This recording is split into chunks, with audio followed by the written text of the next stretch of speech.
인텔, 뭐 애플, 뭐 엔비디아 이런 데 수출해야 되는 거 아닙니까? 그죠? 그런데 2030년 이후에 아리백 재생에너지 100%만 생산 안 하면 수출을 못 해요. 그러다 보니까 우리나라보다 미국에서 지을 수밖에 없는 거야.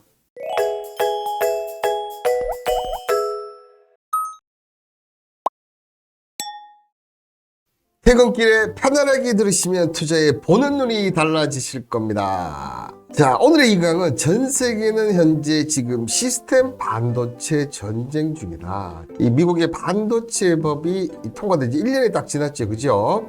그런데 지금 여전히 불타오르고 있는 이 시스템 반도체 전쟁, 그 전쟁 어떤지 봐야 되지 않겠습니까? 그리고 여기에 대한민국은 뭐가 있습니까? 바로 이 용인 클러스터가 있는데, 그죠? 용인 클러스터가 지금 차곡차곡, 뭐, 오늘 보니까 이제 한국전하고 삼성전자 전력 관련 부분 얘기가 좀, 왜 이 부분이 문제가 되는지, 요것도 조금 이 방송 보시다 보면 내용이 나오니까 보시면 될 것 같고. 근데 이 용인 클러스터에 참 몇 가지 문제점이 좀 있지 않나. 서두에도 얘기 드렸지만, 왜 우리나라는 수도권 경기도 지역밖에 이런 반도체 공장을 못하게 되는 건지, 다른 데서는 할 수가 없는 부분인지, 자, 이런 부분까지 얘기를 좀 드리도록 하겠습니다. 자, 국내 최대 시스템 반도체 용인 클러스터. 현재 지금 세계 비메모리 반도체 점유율을 한번 보시면요.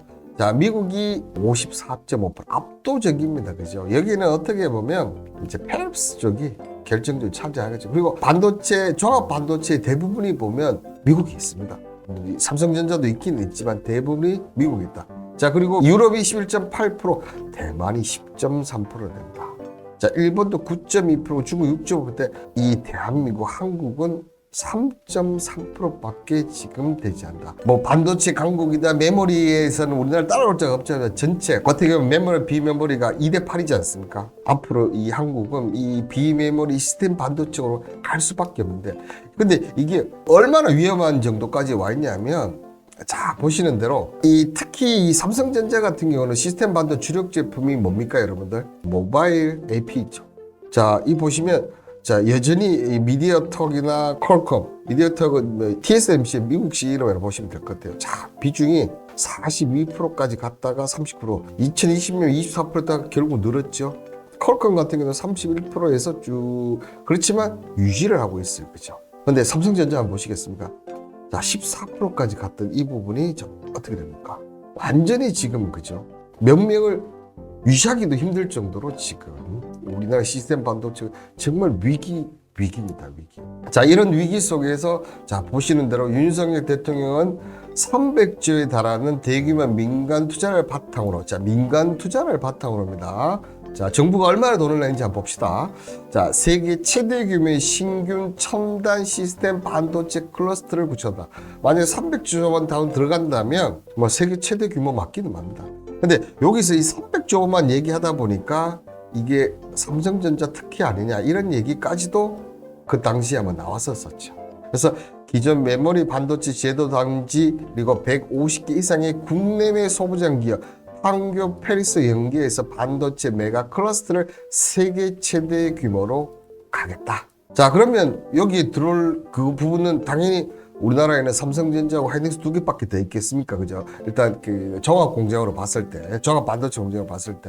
자, 이런 거 국가 예산도 필요한 될 텐데, 그 부분 뒤에 나옵니다, 기억님. 자, 삼성전자가 보시면 2019년 5월에 이 관련해서 133조 원을 투자해서 시스템 반도체 세계 1위를 달성하겠다 하는 반도체 비전 2030 기억나시죠? 저도 그때 아마 방송을 했을 건데요. 자, 그 다음에 2년 후에 보시면 기존 133조 원에 38조 원을 추가해서 2030년에 총 171조를 투자하겠다고 발표했어요.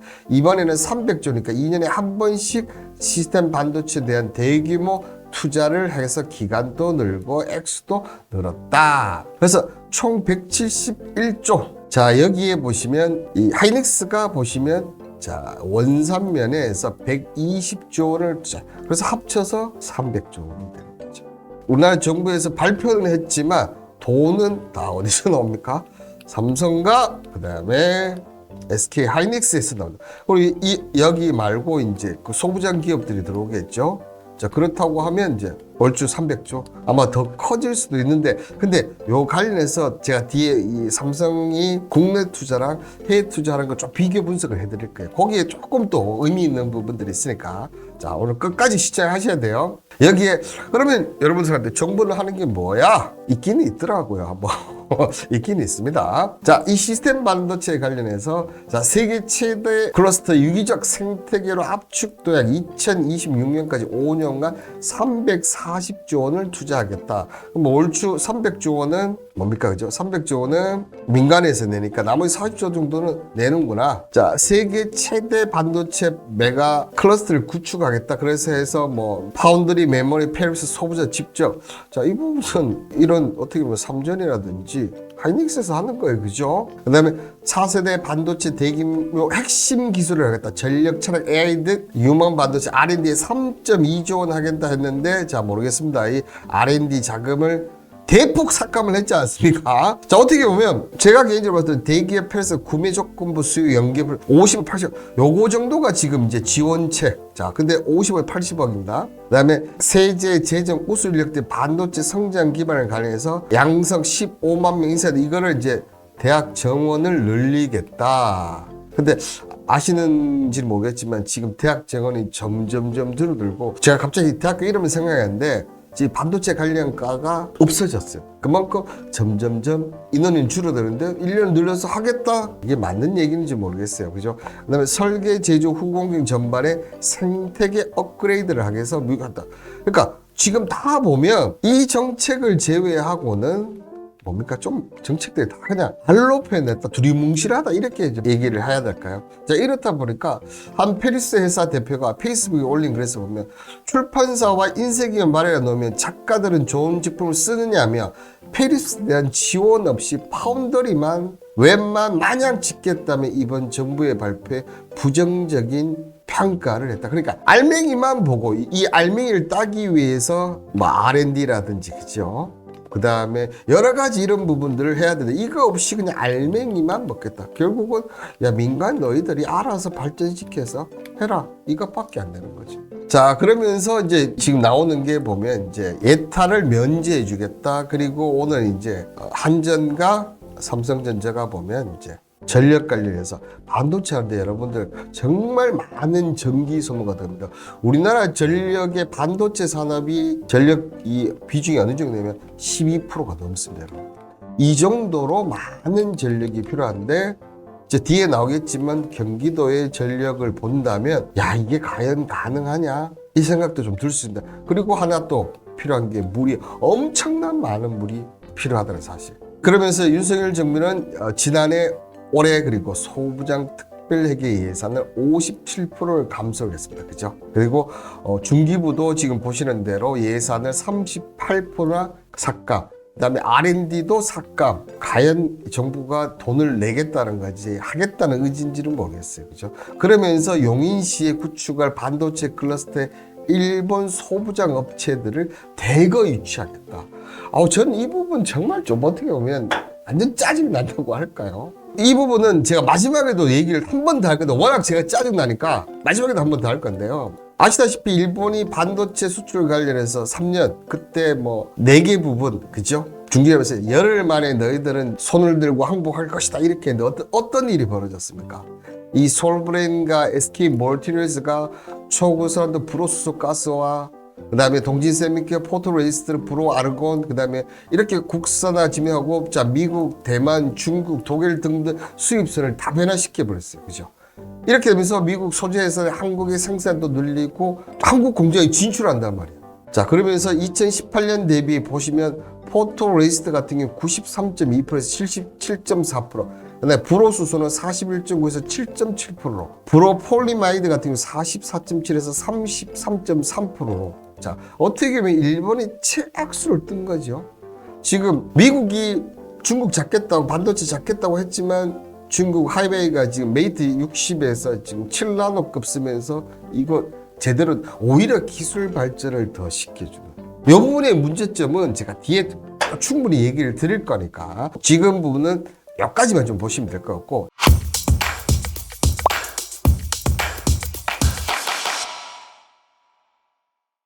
우리나라가 지금 영인 클러스터가 이렇게 진행되는 과정인데요. 자, 미국의 시스템 반도체 조성 현황을 한번 볼까요?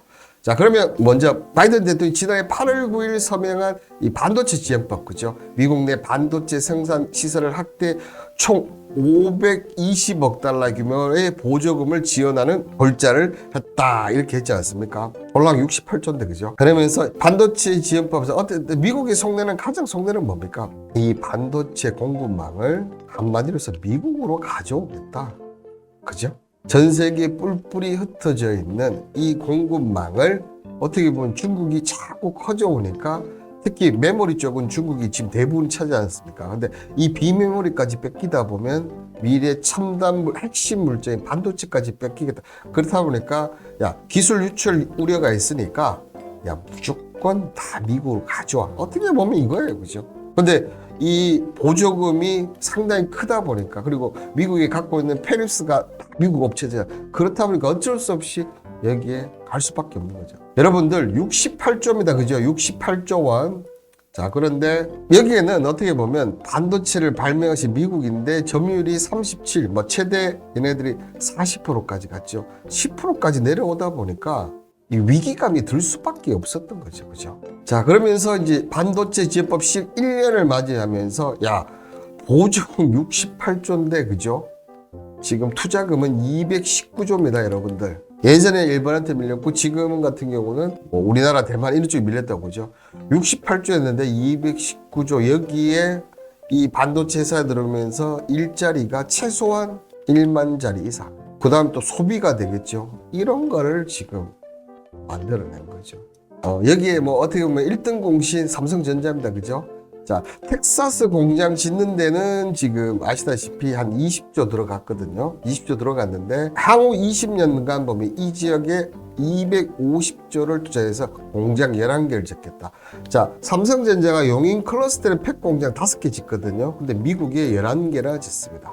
자, 이 부분은 제가 뒤에서 조금 더 열심히 또 설명을 드릴 테니까 지금은 미국이 지금 이렇게 하고만 있다는 걸 보시면 될 것 같아요.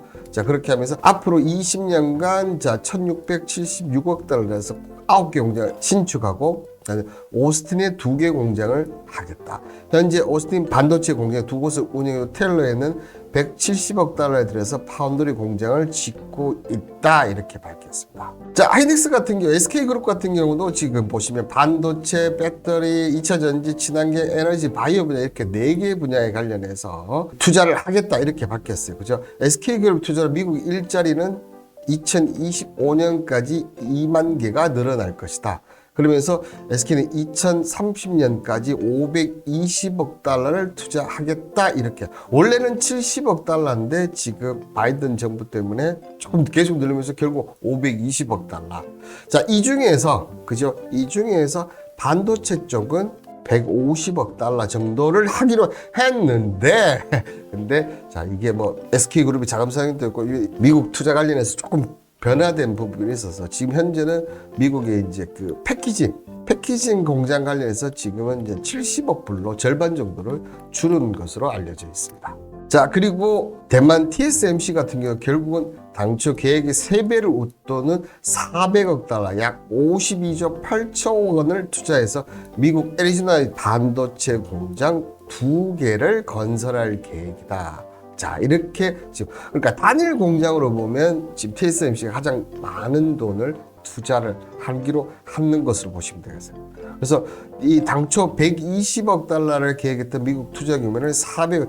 여기는 어떻게 보면 이 삼성전자의 영향도 좀 있지 싶어요. 그죠? 삼성전자가 지금 무려 250조, 물론 20년간이지만 이렇게 투자를 한다 보니까 이런 부분들이 조금 있는 게 아닌가. 그리고 어쨌든 칩4 때문에 삼성전자, SK하이닉스, 그 다음에 TSMC까지, 그죠?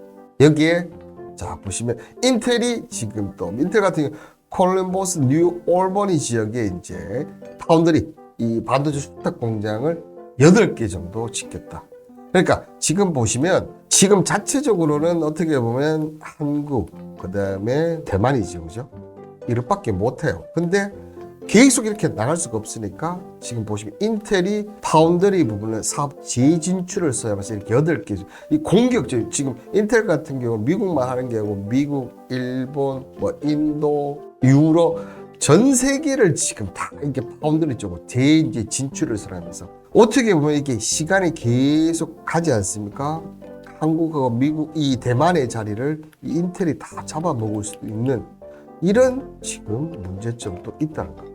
자, 여기에 마이크론 같은 경우도 보시면 1,000억 달러, 약 142조 원이 하면서 뉴욕 공장. 지금 보면 텍사스, 뉴올리언, 그 다음에 뉴욕 등등 한쪽에 몰빵을 하는 게 아니고 어떻게 됩니까?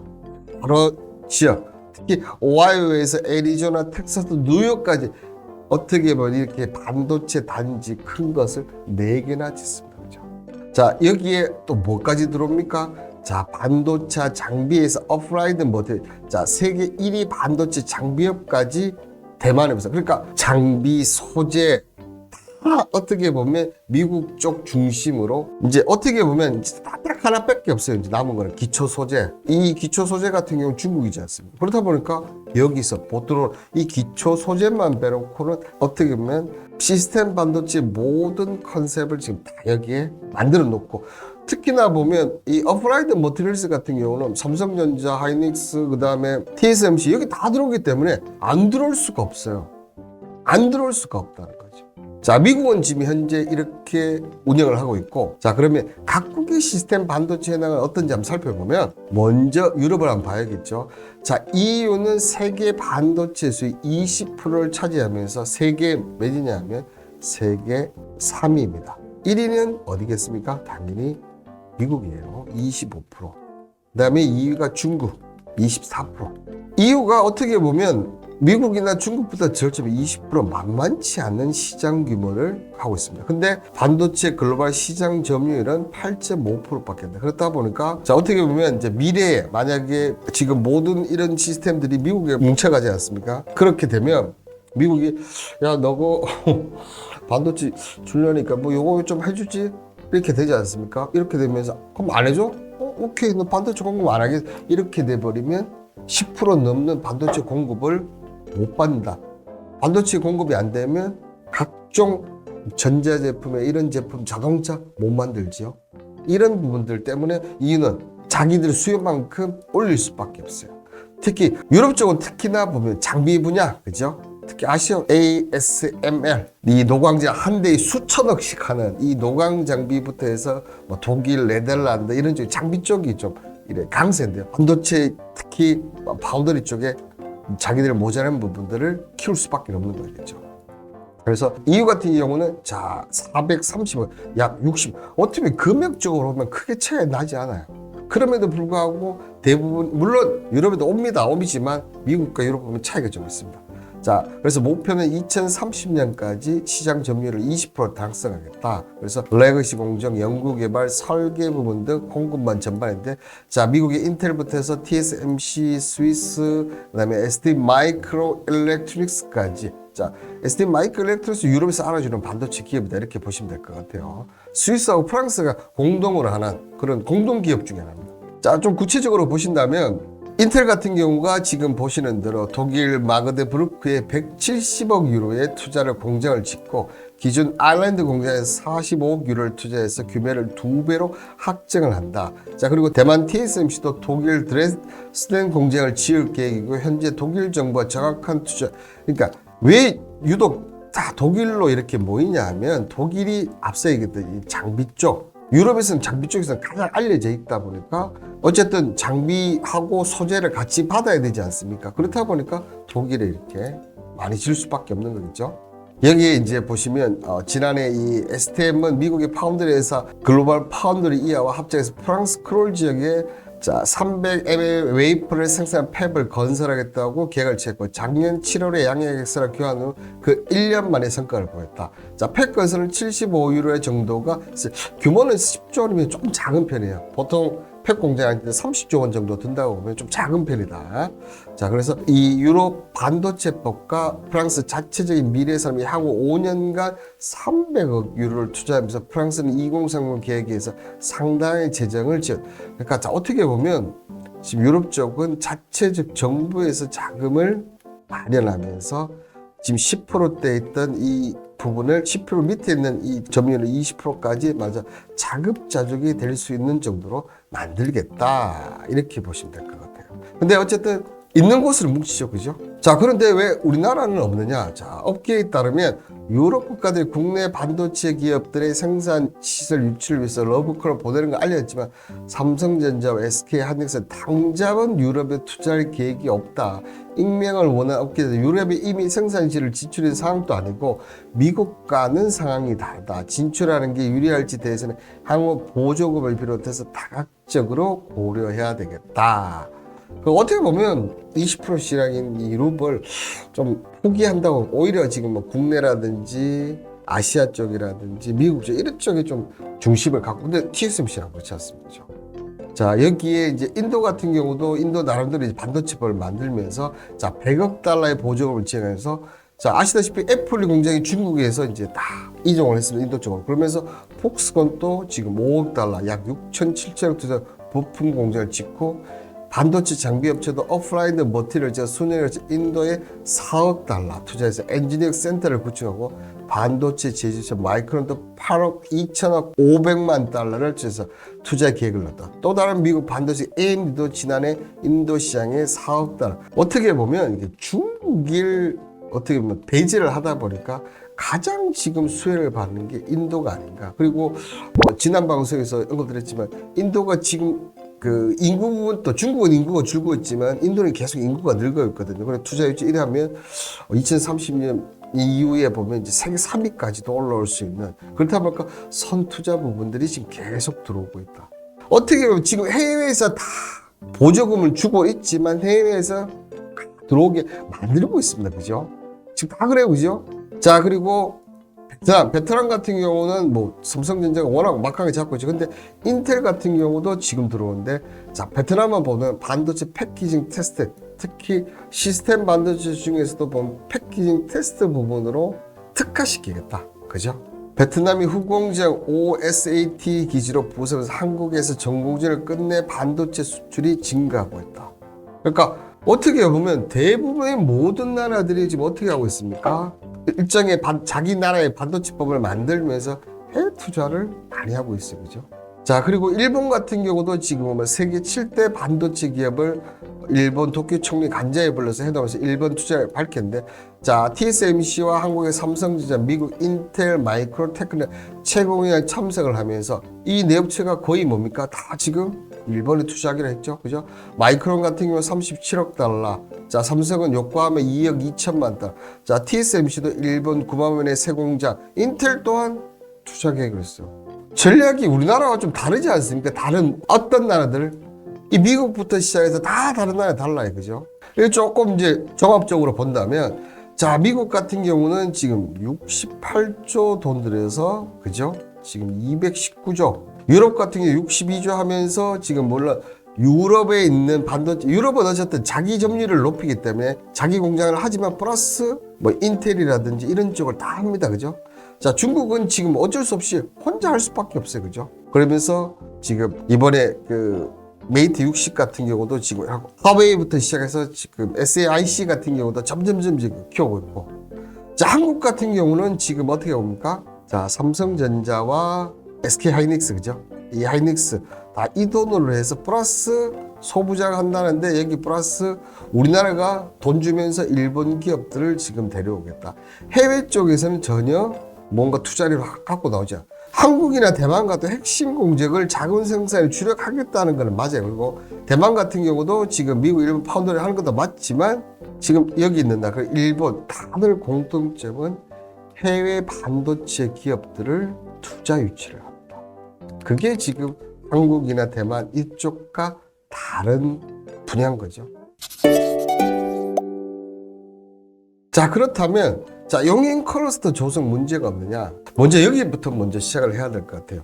자, 보시는 대로 미국이 지금 250조, 뭐 300조, 뭐 170조일 수도 있습니다. 그죠? 그러면서 5개를 짓는다. 그 다음에 미국은 11개를 짓는다. 자, 하나당 30조 정도 든다고 본다면, 자, 그럼에도 불구하고 저희가 월등히 적어요. 금액적으로 본다면 300조 아니라 저 170조라 칩시다. 아까 앞서 해서 작게 한다면 170조라 칩시다. 그러면 최소한 미국 이 정도 규모로 봤을 때는 7, 8개는 져야 되는데 5개밖에 못 짓는 이유가 뭘까요? 미국보다 한국이 인건비도 싸요. 땅값도 싸고. 근데 우리나라보다 미국에서 더 많이 짓고 있어요, 지금. 여기에는 여러 가지 부분들이 있는데요.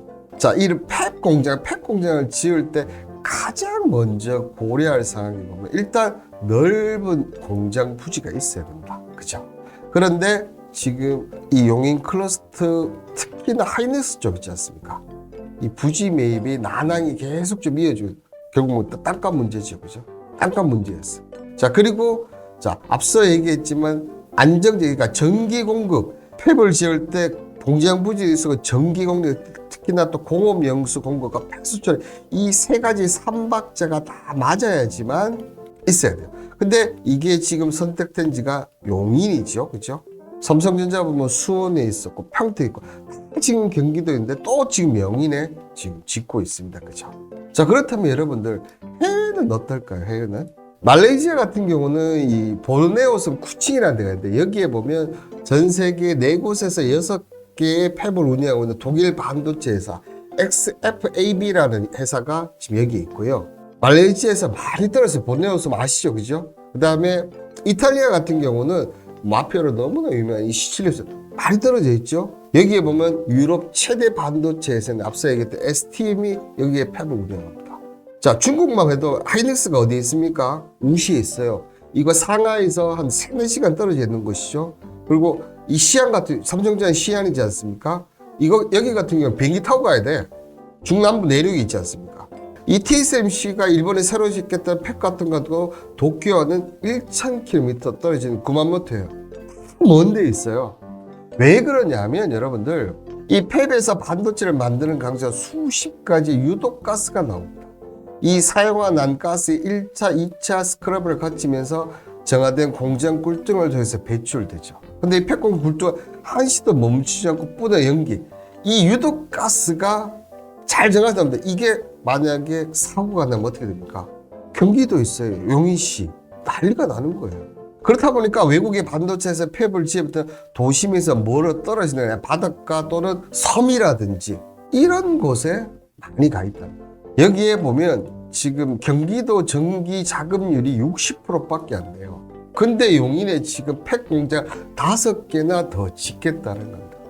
물론 이 개통 인프라 관련해서 10년간 2조 3천억에 뭐 관련해서 공급을 한다 뭐 이런 계획하고 그다음에 여러 가지 부분들이 있긴 하지만 아니 지금도 자금 자중률이 60%밖에 되지 않는데 굳이 경기도에 또 반도체 공장을 지어야 됩니다. 물론 삼성전자라든지 SK하이닉스 이쪽에서 요구를 해서 지을 부분도 분명히 있겠죠. 그죠? 근데 앞서 얘기했던 여러 가지 문제, 가스라든지 뭐 네온가스라든지 그죠? 제노가스라든지 여러 가지 가스가 노출될 수 있단 말이에요.